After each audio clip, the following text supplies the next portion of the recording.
This is my sweet friend Sally. She is literally an answered prayer in a person. When I moved to Spain, the prayer was like, Lord, give a person, like, give a heart in this room in my house, our house, that would love people so much that they would never want to leave. And the girls would never want her to leave. And she didn't. She lives here still. And so we get to do life together, and I learn a lot about adventure from you. Like, she's about to go on a spontaneous drive adventure today. And I just learned a lot about her persistence in living vibrantly. So I'm proud of you. Proud to introduce you to the You're Not Crazy show. So what has something that you have felt crazy for that you've actually seen the Lord's goodness in? That's sweet. Well, thank you for your introduction. That was sweet of you. I feel like recently it's been this whole post-grad life, like moving to Nashville. Just graduated college in May 2020, so now I'm like a year out. May 2022. Thank you. Time I always, yeah, exactly, 2022. And it's just been more of a challenge. I thought during college I was so excited for this time of my life. So it felt like it'd be so much freedom, and you could do whatever you want. You could do this, you could do that, you can move here, you could. But it's not been that really. It's been a lot more of like, I need to work all the time. I need to make money for myself. I need to provide for myself. I need to like follow the ways of the world a little bit more. And I don't like that. I don't love I don't really want to do. I think we're also called to not really be. We're called not to follow what the world's doing. And so I'm also really naturally like that. So it's been a difficult challenge trying to be like, okay, what does the world saying? What is God saying? Where am I in the middle of all of this? And like, what does it look like not being in college? What is it like?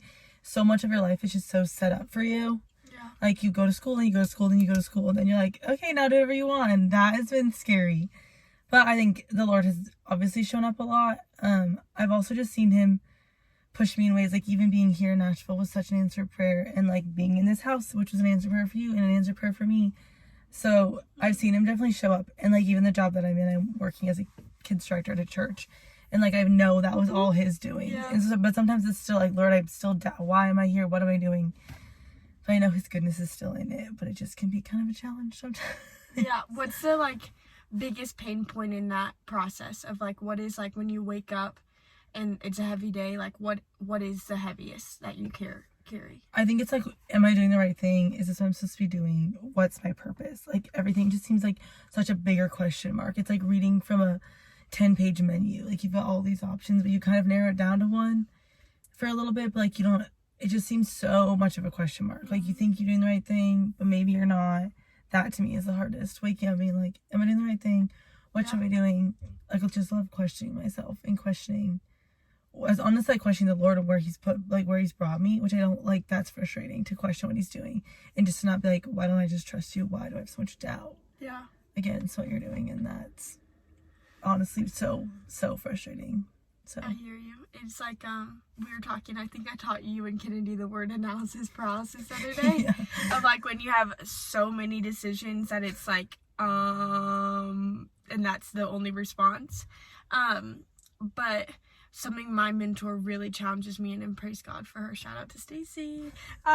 She always is like, okay, what's the practical next smallest best step that you can take? And so it's like, I think to wake up, it's easier said than done, but it's like, I don't have to know my whole life for the next week. Like, I don't, I get to know what I have even this morning, like maybe not even fully today, but like, what's the best next step to, honestly, for me, it's like, how do I love the Lord and love people? Like, that's really, it says, what's the greatest commandment? It's like, love the Lord your God and then love your neighbor, right? And so it's like, if all we do in a day is just love, I mean, that's a pretty good day. Right, exactly. But easier said than done. I think you walk through that with a spontaneity that I want more of. What is your, advice to someone who maybe is in a rut and it's like, I need a little bit of spunk? What do you... I feel like for me, it's like doing something random and different. Like this last spring, my mom, I was talking to her about being like so stuck in a rut, kind of just, I'm also just like so adventurous, so need something fun to do. and I don't like being bored. So my mom was like, why don't you go do a pottery class? So I went and painted pottery by myself, and it was so fun. And then I ended up doing a pottery class like all last spring. And I drink from her mugs every morning. They're amazing. It like gave me life, like being able to go do, like I went for 3 hours, and I like, you just focus on this, like the world kind of stopped. Like I love to do things and the world just stops, and then all you're doing is focusing on this one thing. And that was just such a grounding moment. And I love that verse about the potter, like in the making the clay, and it just kind of felt like that. I felt like somewhat of being like, I can just make this whatever I want it to be, and like the Lord has made me how I'm supposed to be, and like maybe my every piece I made not perfect. So it was always like, okay, we're not necessarily perfect, and we have lots of things we need to be working on. So it's just a sweet little reminder. But I think totally like just doing something fun and like kind of crazy by yourself, something that like just gives you life, and being outside for me, that's huge. So I think it's a lot of like, today I'm gonna just do something outside that's fun and adventurous and makes me happy. So I love it. I think there's a great power in learning how to be with yourself and not by yourself.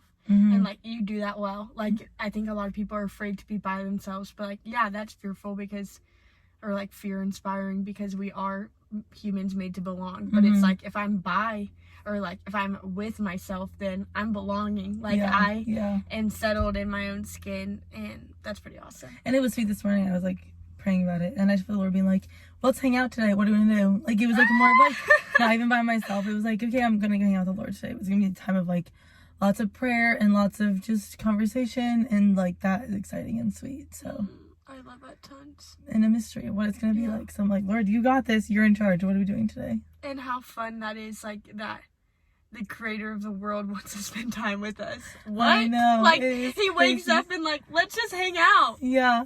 Okay, let's just hang out. And he does for you too. Any final words for whoever might be watching this? Just go have a fun day. Do something fun and a little unhinged and adventurous today. I love it. We love you un montón. Y vamos a hablar tan pronto. Bye. Have the best day.